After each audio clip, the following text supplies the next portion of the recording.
بچوں کی ہر فرمائش پوری نہ کی جائے۔ زمیندار صاحب کی 2 بیویوں کا انتقال ہو گیا تھا، دونوں بیویوں سے اولاد نہیں تھی۔ دوسری بیوی کے انتقال کے بعد چند ماہ بعد زمیندار نے تیسری شادی کر لی تھی اور شادی کے 1 سال بعد بیٹے کے باپ بن گئے۔ زمیندار کے 4 بھائیوں میں یہ پہلا بیٹا تھا۔ باقی 3 بھائیوں کی 3 بیٹیاں تھیں۔ بیٹے کا نام ریاض رکھا گیا۔ بچپن سے ان کے ناز اٹھائے گئے۔ وہ جس خواہش کا اظہار کرتا فوراً پوری کی جاتی۔ ہر وقت اس کے چاروں طرف ملازموں کی ایک فوج حکم کی تعمیل کے لیے تیار رہتی تھی۔ وہ غصے کا بہت تیز تھا، جس کو چاہتا تھا مارتا پیٹتا، کسی کی مجال نہ ہوتی کہ چوں بھی کرے۔ گاؤں میں اس کی دہشت خاصی چھوٹی عمر میں پھیل چکی تھی۔ ریاض 5 سال کا ہوا تو گھر میں پڑھانے کے لیے ایک استاد کو رکھا گیا، لیکن ریاض پر کنٹرول کون کرتا؟ وہ ایک جگہ بیٹھتا ہی نہیں تھا۔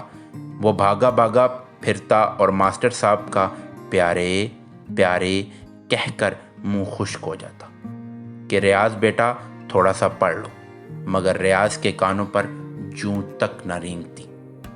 جب 1 ماہ اس طرح گزر گیا تو تنخواہ لیتے وقت ماسٹر صاحب نے بڑی ہمت کر کے زمیندار صاحب سے کہا، سر ابھی تک ریاض میاں قابو میں نہیں آئے، سمجھ میں نہیں آ رہا کیا کروں۔ زمیندار صاحب نے استاد کی بات کو اہمیت دینے کی بجائے زوردار کہکا مار کر کہا، ماسٹر صاحب آپ گیدڑوں کو پڑھاتے آئے ہیں، میرے شیر کو قابو کریں تو جانو۔ ماسٹر صاحب منہ لٹکائے واپس چلے گئے۔ کچھ عرصے بعد ریاض کو شہر کے اسکول میں داخل کرنے کی کوشش کی گئی، لیکن وہاں بھی بات نہ بن سکی۔ باپ نے بیٹے کی کوئی خواہش کبھی رد نہ کی اور ماں سمجھاتی تھی کہ یہ تو میرا شہزادہ ہے، اس سے تو کبھی غلطی ہو ہی نہیں سکتی۔ ان کا خیال تھا کہ وقت ہمیشہ ایک سا رہے گا، اس طرح عیش و عشرت اور دوسروں پر ظلم و جبر کرتے ہوئے ساری زندگی گزر جائے گی۔ ہوا یوں کہ زمیندار صاحب کو دل کا دورہ پڑا اور وہ چل بسے۔ چچا تایا جائیداد کے معاملات دیکھنے لگے۔ ان ماں بیٹے کو ہر ماہ نپی تلی رقم میں لینے لگی۔ ریاض جیسے لاڈلے اور کھلے ہاتھ خرچ کرنے والے کے لیے وہ پیسے کہاں کافی۔ اب ماں کو بھی کچھ احساس ہوا کہ بیٹا تو کوئی بات سنتا ہی نہیں، لاکھ منتیں کرتی پر وہ کہاں مانتا۔ روز ایک نیا جھگڑا، ایک نئی مصیبت کھڑی ہوتی۔ جو بچہ بچپن سے ناک پر مکھی نہ بیٹھنے دینے کا عادی ہو، وہ جوانی میں کسی کی بات کیوں سنتا؟ یہ ایک ایسے بچے کی داستان ہے جو اپنے والدین کے غیر ذمہ دارانہ رویے کی وجہ سے عدم توازن اور شخصی کمزوریوں میں مبتلا ہو گیا۔ سنا ہے کہ وہ بہت ذہین بچہ تھا۔ اس کے ماسٹر نے اس کی ماں کو ایک مرتبہ بتایا تھا کہ وہ اچھے موڈ میں ہوتا ہے تو منٹوں میں سبق یاد کر لیتا ہے۔ ایسے یہ سکھانے کی ضرورت ہے کہ اسے کیا کرنا چاہیے اور کیسے کرنا چاہیے۔ وہ شاید اس لیے غصے میں رہتا ہے کہ وہ کسی کو اپنے سے برتر نہیں سمجھتا تھا۔ ماسٹر کی یہ بات کافی حد تک صحیح تھی۔ بے انتہا لاڈ پیار میں پالے جانے والے بچے عام طور پر کسی نہ کسی بات پر ناراض ہی رہتے ہیں۔ بچوں کی بے جا خواہشات بھی پوری نہیں کی جا سکتی، لیکن حد تو پھر قائم کرنا ضروری ہے۔ روک ٹوک کی ضرورت ہر وقت رہتی ہے۔ ڈاکٹر اسپائک نے بچوں کی پرورش کے بارے میں اپنی کتاب بیبی اینڈ چائلڈ کیئر میں لکھا تھا، بچوں کو کچھ نہ کہا جائے، ان کی ذہنی اور نفسیاتی نشوونما کو ٹھیس پہنچے گی۔ کہا جاتا ہے کہ امریکہ کی پوری ایک نسل اس مفروضے پر بگڑ گئی اور بچوں پر والدین کا کسی قسم کا کنٹرول رہا ہی نہیں۔ اس کے برعکس دوسری حد یہ ہے کہ بچوں کو سکھانے پڑھانے کی مشکل کا حل صرف اور صرف سختی اور مار پیٹ ہے، لیکن اس طرح بچے میں جارحانہ جذبات کی نشوونما ہونے لگتی ہے۔ والدین جس طرح چاہیں بچوں کو موڑ سکتے ہیں۔ اس سلسلے میں سماجی ماہرین 2 نظریات رکھتے ہیں۔ ایک نظریہ یہ ہے کہ بچے کا ذہن ایک صاف سلیٹ کی طرح ہوتا ہے، والدین اور ماحول اس پر جو چاہیں عبارت تحریر کر دیں۔ دوسرا نظریہ ہے کہ بچے کے ذہن پر کچھ چیزیں مثبت وراثت کے طور پر موجود ہوتی ہیں، لیکن ان دونوں نظریات کے باوجود یہ بات پھر بھی اہم ہے کہ معاشرہ بچے کی پرورش میں بہت نمایاں کردار ادا کرتا ہے اور ماں باپ معاشرے کا اہم جز ہوتے ہیں۔ بچوں کی پرورش کے سلسلے میں والدین کے امیر و غریب ہونے سے بہت زیادہ فرق نہیں پڑتا۔ بعض غریب والدین بھی اپنی ضروریات چھوڑ کر اپنے بچوں کی خواہشات اور اکثر غیر ضروری خواہشات پوری کر دیتے ہیں۔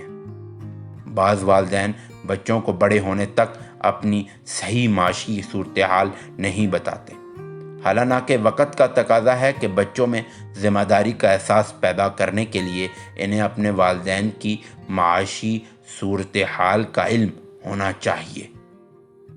البتہ اس معاملے میں غریب والدین کو بچوں کو اعتماد میں لینے کی زیادہ ضرورت ہوتی ہے۔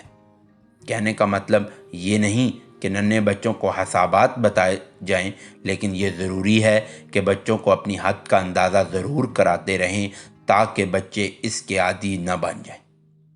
بچوں کی پرورش میں چند پہلو بہت اہم ہیں، مثلاً صلہ یا سزا، یعنی اچھا کام کریں تو اس کا صلہ ضرور ملنا چاہیے۔ صلہ ہی آگے چل کر اچھی باتیں اور اچھے کاموں کا حوصلہ دیتا ہے۔ اس طرح غلطی کی سزا بھی ضروری ہے۔ اگر سزا نہ ملے تو اکثر غلطی کا احساس بھی نہیں ہوتا۔ شرم دلانا بھی ایک طرح کی سزا ہی جا سکتی ہے۔ بہت سے ماہرین کا خیال ہے کہ شرم دلانا یا مذاق اڑانا قبائلی معاشرے کا رواج ہے۔ محبت کا معاملہ تو یہ ہے کہ والدین اپنی اولاد سے غیر مشروط محبت کرتے رہیں، لیکن اس کے ساتھ ساتھ یہ بھی بہت ضروری ہے کہ اولاد کو کنٹرول کیا جائے۔ بچوں کو بگاڑنے سے بچانے کے لیے ماہرین سماجیات نے بہت سے طریقے مختلف تحقیق کے بعد واضح کیے ہیں، جن کی مدد اور ان کو صحیح طور پر استعمال کر کے بچوں کی زندگی میں مثبت تبدیلیاں لائی جا سکتی ہیں۔ صلہ، سزا، شرم یا محبت، یہ سب والدین کے انداز پر مبنی ہوتا ہے۔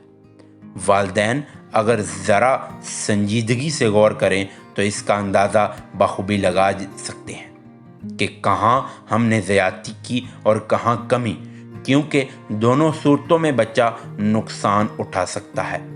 سختی اگر بچے میں ضد اور اعتماد کی کمی اور ایسے ہی بہت سے مسائل پیدا کر سکتی ہے، تو ضرورت سے زیادہ صلح اور پیار بھی بچے کی تخلیقی صلاحیتوں پر برا اثر ڈال سکتا ہے۔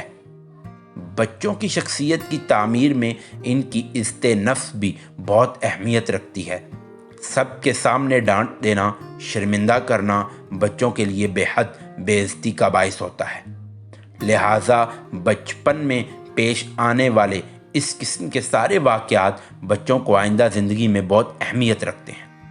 بچوں کے ابتدائی 5 سال ہر لحاظ سے بہت اہم قرار دیے جاتے ہیں۔ یہاں تک کہا جا سکتا ہے کہ بچوں کی عادت و اعتبار اسی عرصے میں بنیاد پکڑ لیتے ہیں۔ ماں باپ اس بات کا ضرور خیال رکھیں کہ بہت زیادہ لاڈ پیار بچے کی تخلیقی اور ذہنی صلاحیتوں کو نقصان پہنچا سکتا ہے۔ ہر معاملے میں میانہ روی زندگی میں بہتری پیدا کرتی ہے۔ اگر ویڈیو اچھی لگی ہو تو ویڈیو کو لائک اینڈ شیئر اور چینل کو سبسکرائب کیجیے گا۔